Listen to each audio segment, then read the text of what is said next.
La forêt de Scié-le-Guillaume recèle bien des énigmes, des vieilles chroniques non élucidées à propos de rencontres surnaturelles, d'apparitions soudaines, d'intrus obscurs.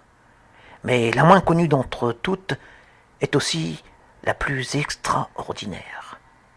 Cette étendue boisée ancestrale, très familière des habitants de la région, a la particularité de présenter un aspect alpin assez marqué, ce qui tranche avec les habituels terrains forestiers beaucoup plus plats et uniformes, et étonne le visiteur non avisé. Rappelons que Scié-le-Guillaume se situe à la porte des Alpes-Mancelles. En effet, par endroits, d'imposants rochers surgissent de l'humus telle une armée d'entités millénaires et immobiles. Pareilles à des présences figées sous les frondaisons, ces pierres, avec leurs têtes couvertes de mousse, semblent regarder dans une même direction. Avec leurs tailles humaines, leurs formes ambiguës, leurs allures sombres et augustes, elles évoquent des silhouettes inquiétantes. Et lorsque le promeneur solitaire passe près de ces personnages venus de l'inconnu, au fil de ses pas hésitants, il a l'impression de pénétrer tout éveillé dans un rêve. Parfois, il préfère même renoncer à flâner en ces lieux et rebrousser chemin.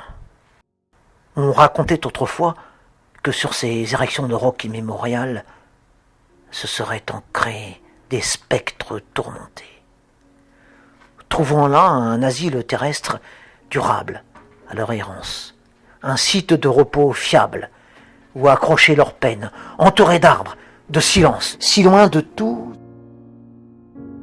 si proche d'une éternité immatérielle, de consolation tant espérée.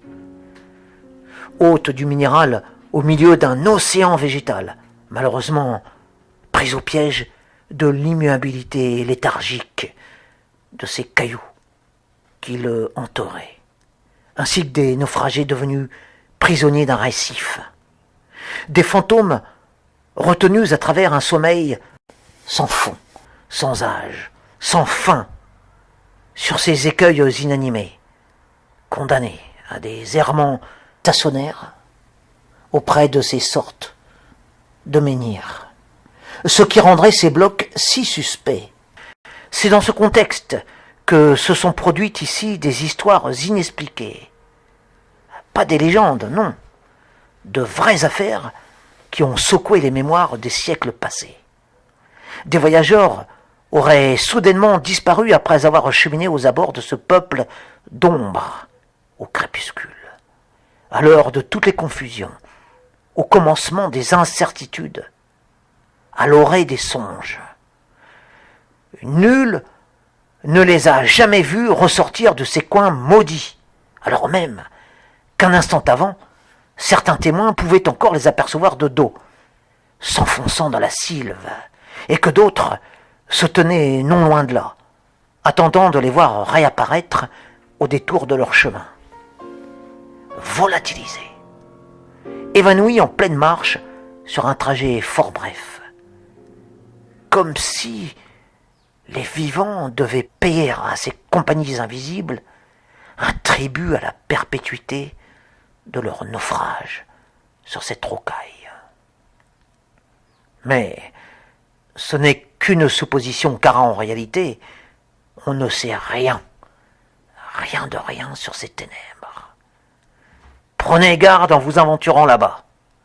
Le pire, dans ces étranges événements, c'est l'absence de traces, l'absence de preuves, l'absence de réponses. Pour toujours, on ignorera le sort de ces gens égarés vers nulle part. Jamais. On ne saura ni comment ni pourquoi ils sont subitement sortis de la Seine. Et encore moins pour quel monde mystérieux.